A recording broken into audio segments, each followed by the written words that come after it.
सद्गुरुनाथ सिद्धरामेश्वराय नमः। राजाधिराज सद्गुरुनाथ श्री बाळराजाय नमः।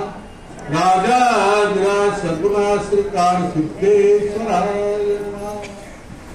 ओम नमो ज्ञात्या वेद प्रतिपाद्या जय जय ससुरोज्ञा आत्मरूपाय दयांते केलिया स्मरण सकळ विद्येचे अधिकरण एकी बंधू श्रीचरण श्रीगुरूंचे ते नमस्कार।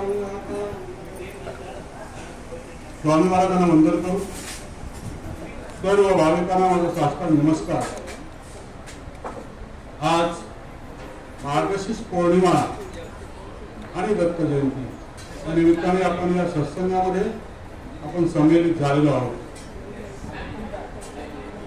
आज दत्त जयंती जी आहे संपूर्ण भारतवर्षामध्ये किंबहुना परदेशामध्ये सुद्धा साजरी होत आहे।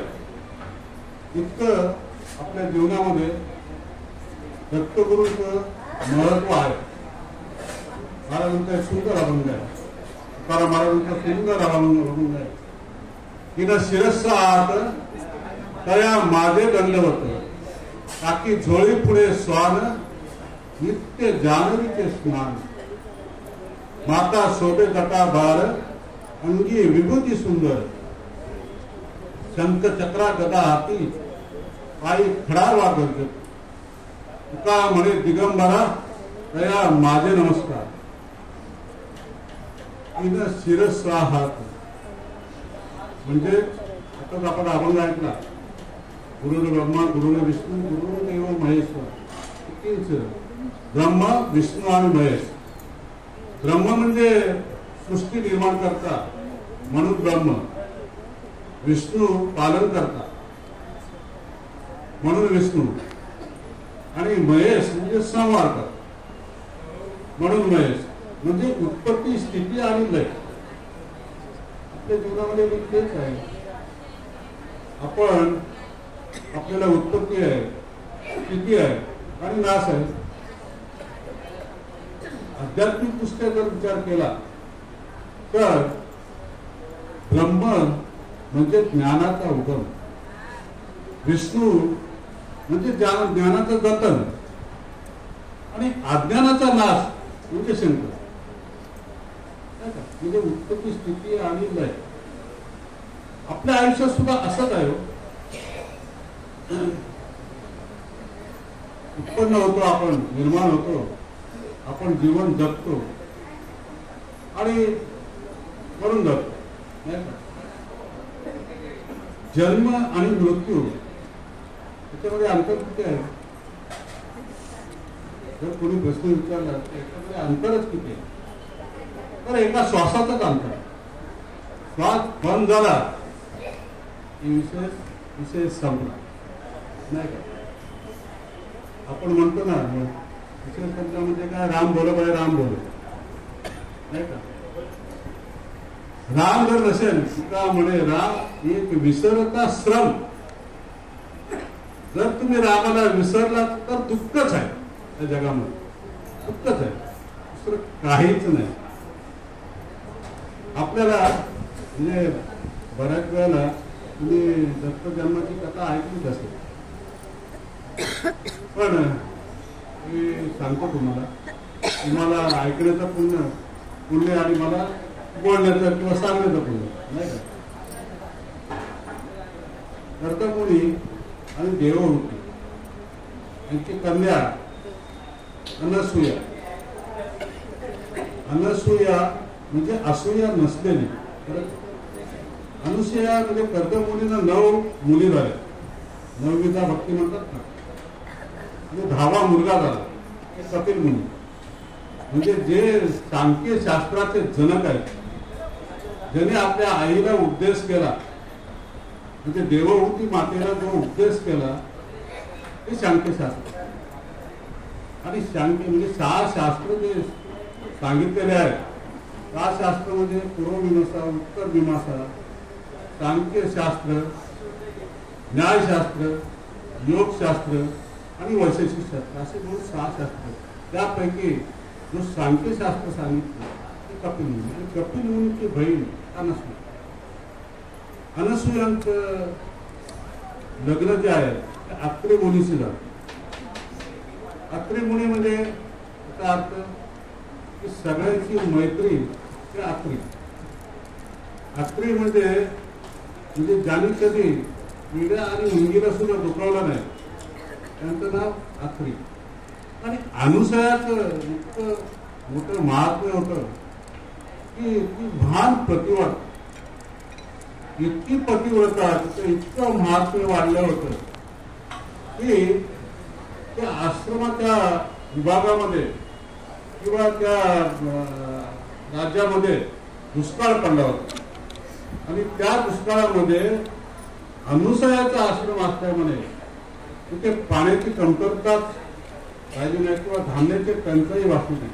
इतकं तिथं म्हणून पती आणि म्हणजे तिथं इतकं महात्म्य होतं की ती आश्रमाच्या जर बाहेर आली आणि सूर्य जर तापलेला असेल तर सूर्याला वाईट वाटायचं आणि ते आपले सूर्यकिरण आकुंचन करायचे आणि शीतल सूर्यकिरण सोडायचे.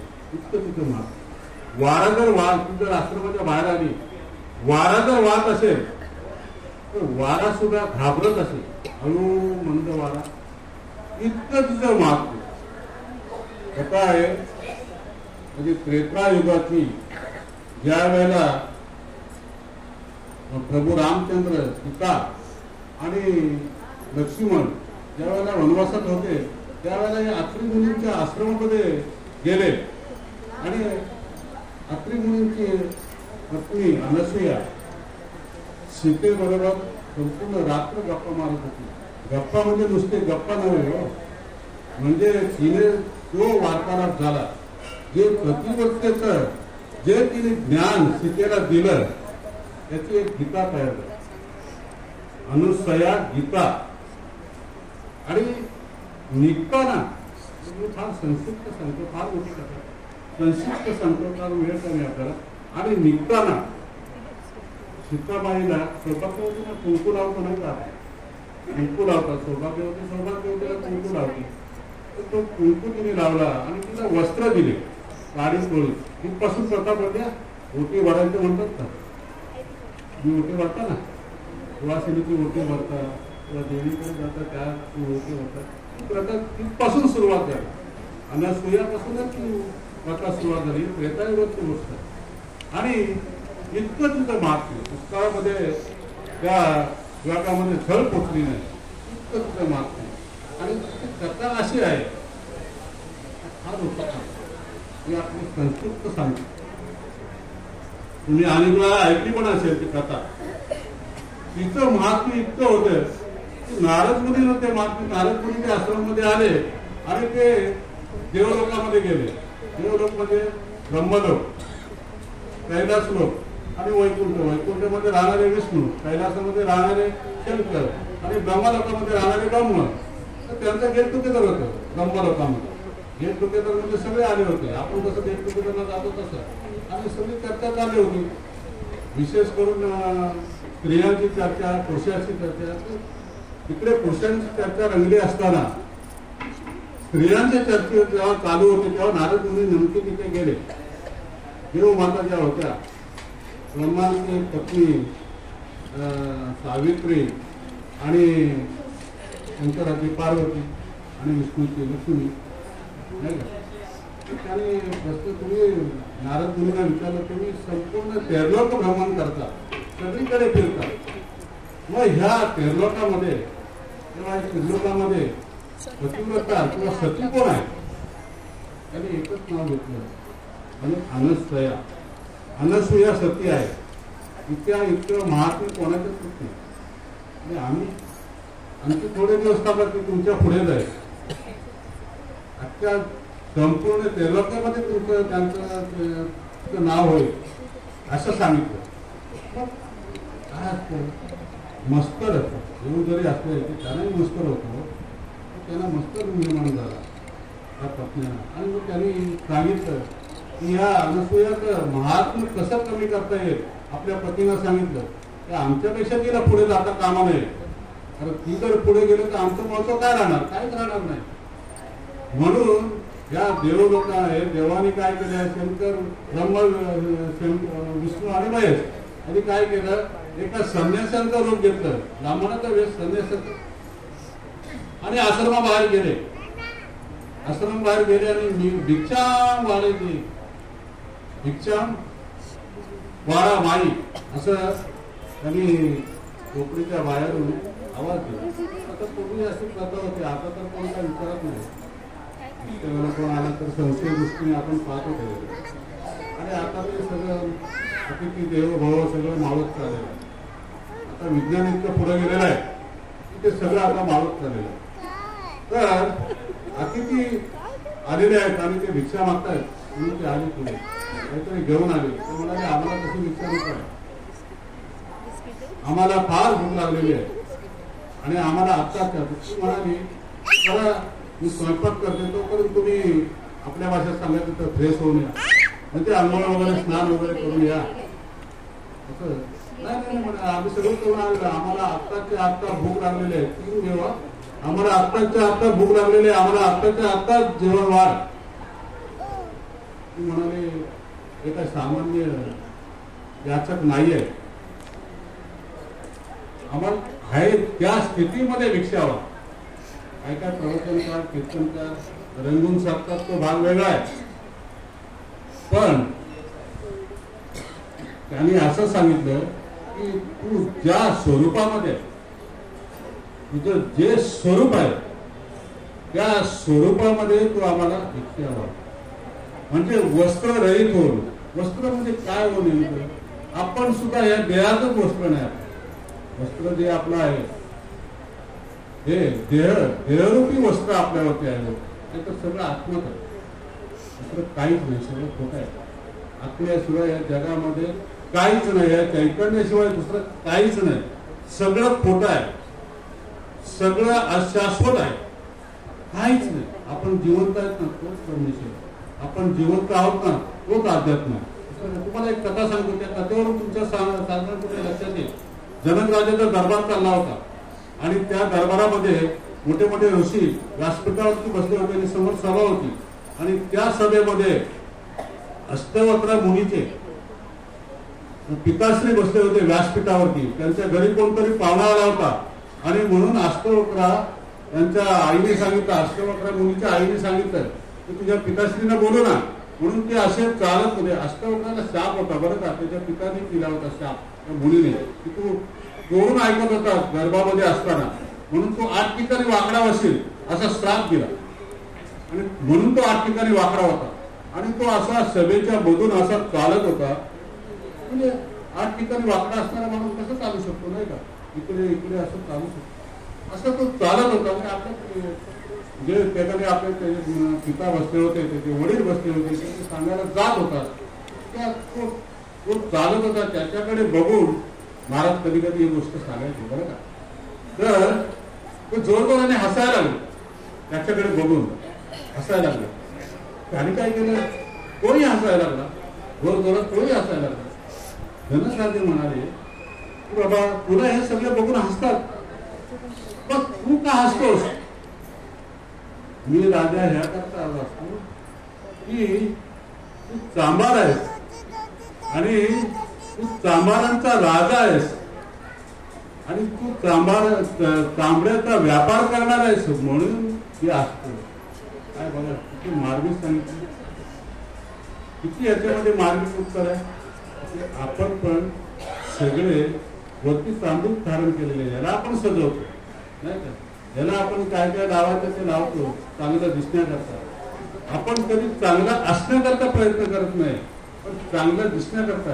एक वेळ तुम्हाला बघणारा माणूस चांगला म्हणेल, पण तुमच्या आतमध्ये जे काय आहे ते दुसरं जाणार नाही. आयुष्यभर ती गोष्ट घेत नाही का. म्हणून चांगला असण्याचा प्रयत्न करायला पाहिजे. तर ही कथा सांगितल्यानंतर तुमच्या साधारण लक्षात येईल की आपण जे आहोत ते देहधारी आहोत. हा देह जो आहे नाशिवंत देह जाणार सकळ आयुष्य खातो काळ सावधान, की हा देह कधी ना कधी लोक पावणारच आहे. आपण उगाच म्हणतो, आपण कितीतरी आपण बघितले असेल की माणसं मरताना कितीतरी बघितलं असेल, पण आपण एवढा पुरताच विचार करतो, नंतर आपण विचार काही करत नाही. आपल्याला वाटतं आपण आम्हालाच आहोत.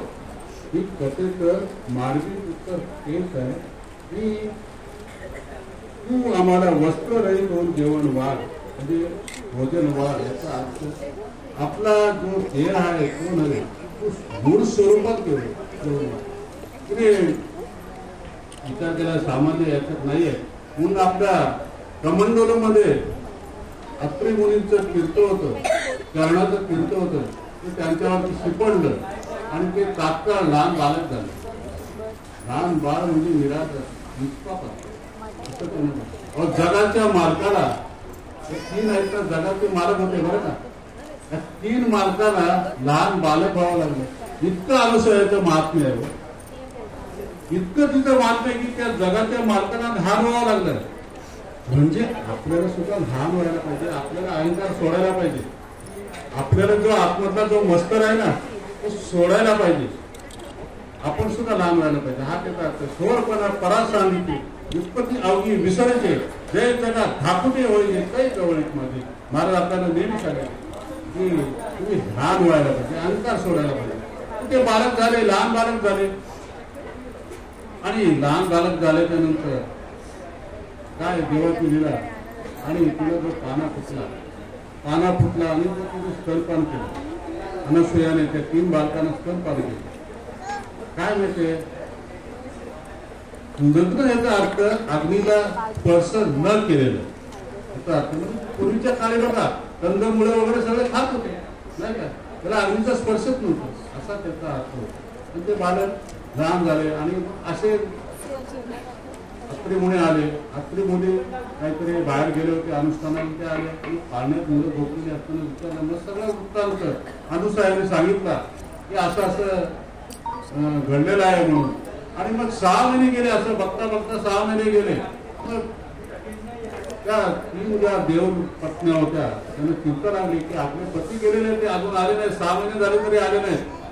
नारदांना प्राचारण केलं. अहो नारद मुनी आमचे पती गेलेले ते आले नाहीत अजून. म्हणजे ते आहेत सुरक्षित आहेत, तुम्ही जा आणि अनसुयाची माफी मागा आणि त्यांना परत घेऊन या. त्या 3 पत्नी आल्या, अनसुयाची माफी मागितली. अनुसया म्हणाले तुमचे पती पाण्यात झोपलेले, त्यांना घेऊन जा. आता तुम्ही सगळे सारखेच होते, कसं ओळखणार. पुन्हा तिने अत्रि मुनींच्या तीर्थात चरणाचं तीर्थ शिंपडलं आणि ते पुन्हा ब्रह्म विष्णू आणि महेश झाले. 3 देव झाले. आणि अत्रि मुनी अनुसया त्यांच्या पाया पडले, लोकांना घातलं आणि देव पुन्हा निघून जायला लागले. अत्रि मुनी म्हणाले की हा पाळणा जो लागलेला आहे, हा पाळणा तुम्ही असा फुकट घालवू नका, की ह्या पाळण्यामध्ये बाळ पाहिजे. ना त्यांनी आशीर्वाद दिला. ब्रह्मा विष्णू महेशाने आशीर्वाद दिला की तुम्हाला पुत्र होईल, तुम्हाला पुत्र प्राप्ती होईल. ब्रह्मा विष्णू महेश ह्यांची तिघांची पुत्र प्राप्ती होईल. आणि असा आशीर्वाद होऊन आणि त्याचा नाव अनसुया गरोदर झाली आणि तिला 3 पुत्र झाले. 3 पुत्र. पहिला पुत्र झाला सोम म्हणजे ब्रह्म. सोम म्हणजे चंद्र बरं का, सोम. आणि विष्णू दत्ताचा होता, दत्त. आणि हे दुर्वास म्हणजे शंकर. असे 3 मुलं झाली. म्हणून 3 शिरस 6 हात म्हणतात ना तुकाराम महाराज. 3 शिरस 6 हात तया माझे दंड. 3 शिरेमध्ये ब्रह्म. बघा ह्या दत्तात्रयाचा अवतार जो आहे ना कोणाला मारण्यासाठी नाही. म्हणजे विष्णूचा अवतार, शंकराचा अवतार किंवा देवीचा अवतार मारण्यासाठी झालेला आहे. पण दत्तात्रयांचा अवतार मारण्यासाठी नाही झालेला आहे, की तुमच्या जे अंतःकरणामध्ये आसुरी भावना आहे, आसुरी विचार आहेत, मस्तर आहे, अहंकार आहे, तो हलवण्यासाठी दत्तात्रयांचा जन्म झाला. आणि आता वेळ फार कमी आणि सांगायचं होतं फार, पण तिथेच आपण थांबूया. आणि तुम्हाला दत्त जन्म जयंतीच्या निमित्ताने मी इथे मठावर येतात तर महाराजांनी जे काय सांगितलेलं आहे त्याची आपण उजाळी करतो, ऐकता. तुम्हाला सर्वांना सुख, शांती, समाधान, आरोग्य ऐश्वर आनंद लाभावं ही सद्गुरूचरणी प्रार्थना. राजाधिराज सद्गुरू सिद्धरामेश्वराय नमः.